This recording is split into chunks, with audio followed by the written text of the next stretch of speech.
Hello dear friends, subscribers and guests of my channel. In this video I want to show and tell you how to check general messages on Instagram. Please put your like, subscribe to my channel, share this video with your friends, and let's get started. So first we need to turn on professional mode. For that you must go to Instagram, go to our account here.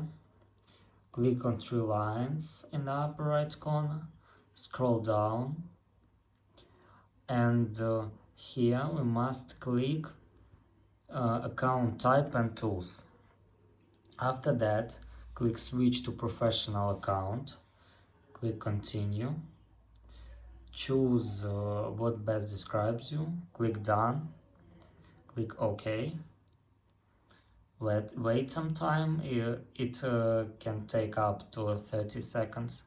After that, choose creator or business, click next, not now, click on the cross, and after that we need to go back and go to DM, and here you can see general button, and here you can check general messages.